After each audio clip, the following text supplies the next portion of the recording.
آیت اللہ جواد انصاری کے شاگرد تھے، بیان کرتے ہیں قم المقدسہ میں ایک امام زادے کے پاس دفن ہے، کہتے ہیں کہ میں اپنے استاد سے ایک وظیفہ لیا، استاد نے وظیفہ دیا، اور پھر اس کے کچھ دن بعد میں جب ان کی خدمت میں پہنچا تو انہوں نے کہا کہ اپنی میں پر تفکر کرو، فکر کرو۔ کہہ رہا میں حجرے میں گیا اور میں اپنے بارے میں تفکر کرنے لگا، تو میں نے کیا دیکھا کہ اپنے بدن سے روح تجرد کر گئی۔ یعنی بدن سے روح تجرد کر جانے کا مطلب کیا ہے کہ انسان اپنے وجود سے باہر نکل آئے اور اس عالم غیب کے مشاہدے شروع کر دے۔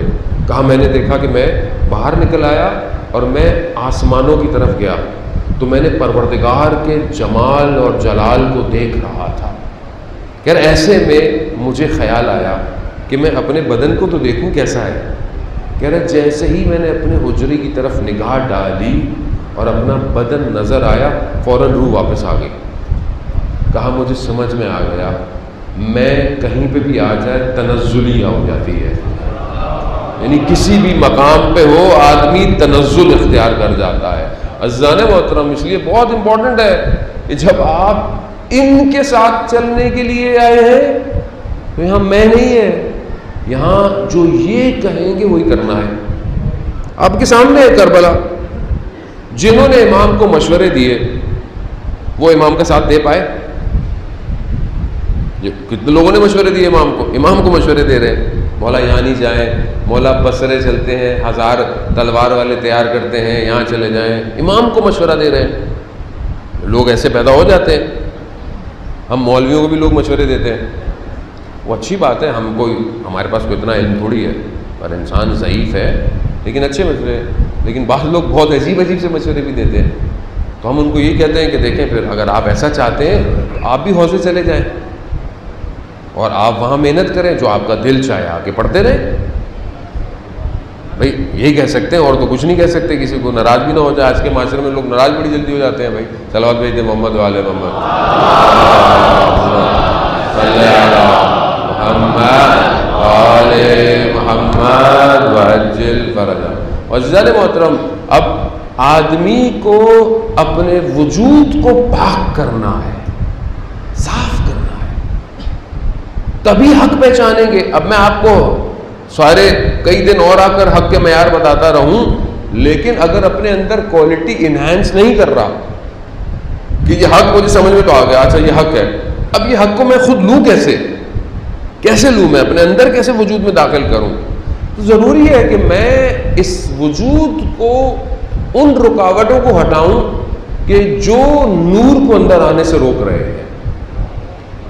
خوب، کیونکہ اہل بیت نور ہے، بشریت کے لبادے میں ہے مگر ہے تو نور۔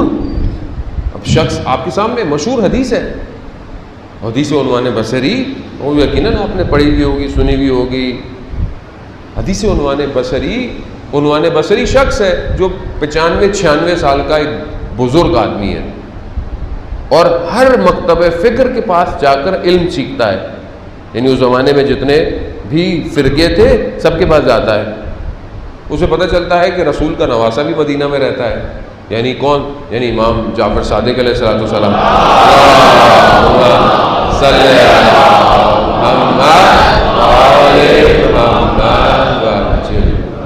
اب دیکھیں نا یہ یعنی آپ کو حق، اور پھر باقی چیزیں نہیں بولوں گا پھر کوئی برا نہ مان جائے، یعنی حق واضح ہو جائے ان معاملات میں۔ ایک شخص 95 سال کا ہے، علم حاصل کر رہا ہے، اندر بولا کہ ان کے پاس بھی جاؤ۔ اب ان کے پاس آیا تو امام نے، مفصل ہے حدیث، امام نے پہلے تو منع ہی کر دیا۔ امام نے کہا کہ میرے پاس وقت نہیں ہے۔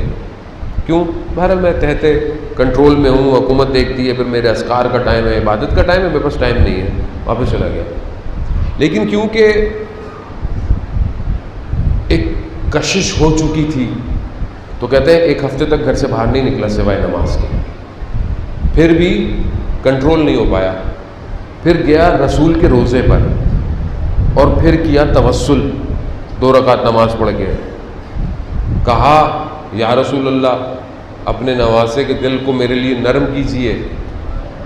وہ یہ طریقہ ہے عزیزان محترم کچھ حاصل کرنے کا کہ انسان توسل کرتا ہے کہ میرے لیے دل نرم کیجئے. پھر کیا خیر بلا لیا امام نے نام پوچھا, کہا کنیت کا عبداللہ, کہا اللہ تمہیں اسی پہ قائم رکھے. عبداللہ یعنی اللہ کا بندہ. تو کہتا ہے کہ اگر امام مجھے کچھ نہ بھی دیں تو یہی میرے لیے دعا کافی ہے. امام نے پوچھا کیا آنا ہوا؟ کہا علم حاصل کرنا چاہتا ہوں. تو امام نے کہا بھائی علم ہمارا وہ علم تھوڑی ہے کہ یہاں سے لے لو یا کسب کر لو یا وہ کر لو. علم نور, علم جو ہے وہ نور ہے, اور خدا جس کے دل پہ چاہتا ہے اتار دے.